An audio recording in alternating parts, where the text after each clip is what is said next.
Hi friends, ಎಲ್ಲರಿಗೂ ನಮಸ್ಕಾರ. Gagan cooking ಚಾನಲ್ಗೆ ಸ್ವಾಗತ. ಹೊಸದಾಗಿ ನಮ್ಮ ಚಾನಲ್ ನೋಡ್ತಾ ಇದ್ದರೆ ಸಬ್ಸ್ಕ್ರೈಬ್ ಮಾಡ್ಕೊಳ್ಳಿ, ಹಾಗೆ ಪಕ್ಕದಲ್ಲಿರೋ ಬೆಲ್ ಐಕನ್ ಕ್ಲಿಕ್ ಮಾಡಿ. ಬನ್ನಿ, ಇವತ್ತು ಈರುಳ್ಳಿ ಹೂವಿನಲ್ಲಿ ಗಸಿ ಮಾಡುವುದು ತೋರಿಸ್ಕೊಡ್ತಾ ಇದ್ದೀನಿ. ನಾನಿಲ್ಲಿ ಈರುಳ್ಳಿ ಹೂವು ಸ್ವಲ್ಪ ತಗೊಂಡಿದ್ದೀನಿ. ಈ ರೀತಿ ಸಣ್ಣಕ್ಕೆ ಕಟ್ ಮಾಡ್ಕೊಂಡಿದ್ದೀನಿ. ಇದಕ್ಕೆ ಈಗ ಮಸಾಲೆ ಏನೇನು ಬೇಕು ಅಂತ ನೋಡ್ಕೊಳ್ಳೋಣ. ಅರಿಶಿನ 1/4 ಟೀ ಸ್ಪೂನ್, ಜೀರಿಗೆ 1/4 ಟೀ ಸ್ಪೂನ್, ಧನಿಯಾ ಪೌಡ್ರು 2 ಸ್ಪೂನು, ಅಚ್ಕಾರದ ಪುಡಿ 1 ಸ್ಪೂನು, 2 ಟೊಮೊಟೊ, ಕಾಯಿ ಅರ್ಧ ಭಾಗ, ಹುಣಸೆಹಣ್ಣು ಸ್ವಲ್ಪ, 2 ಬೆಳ್ಳುಳ್ಳಿ ಹೆಸಲು, 3 ಲವಂಗ, 1 ಚಕ್ಕೆ, ಇಷ್ಟನ್ನು ಹಾಕ್ಕೊಂಡು ರುಬ್ಕೊಳ್ಬೇಕು.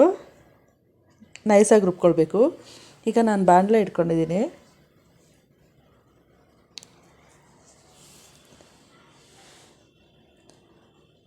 ಬಾಣಲೆ ಕಾದ ನಂತರ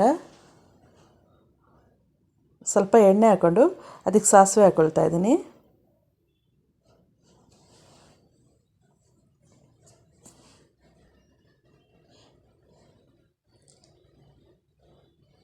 ಈಗ ನಾನಿಲ್ಲಿ ರುಬ್ಬಿದಂತಹ ಮಸಾಲೆನ ಹಾಕ್ಕೊಳ್ತಾ ಇದ್ದೀನಿ.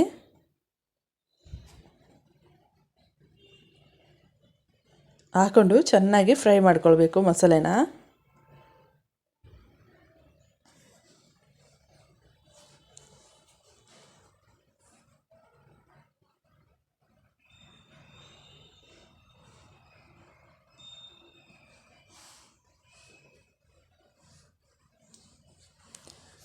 ಈಗ ಇದು ಚೆನ್ನಾಗಿ ನಾವು ಫ್ರೈ ಮಾಡ್ಕೊಳ್ಬೇಕು.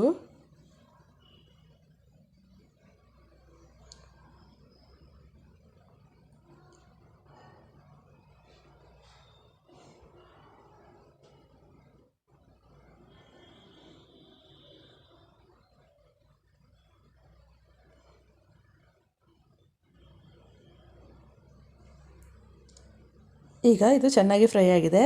ನಾವು ಟೊಮೊಟೊ ಹಣ್ಣನ್ನು 2 ಟೊಮೊಟೊ ಹಣ್ಣು ತೊಗೊಂಡಿದ್ದೆ, ಅದನ್ನು ರುಬ್ಕೊಂಡು ಹಾಕ್ಕೊಳ್ತಾ ಇದ್ದೀನಿ. ಇದೀಗ ಚೆನ್ನಾಗಿ ಫ್ರೈ ಆಗಿದ್ಮೇಲೆ ನಾವು ಈರುಳ್ಳಿ ಹೂವು ಸಣ್ಣ ಕಟ್ ಮಾಡ್ಕೊಂಡಿದ್ವಲ್ಲ, ಅದನ್ನು ತೊಳೆದು ಹಾಕ್ಕೊಳ್ಬೇಕು.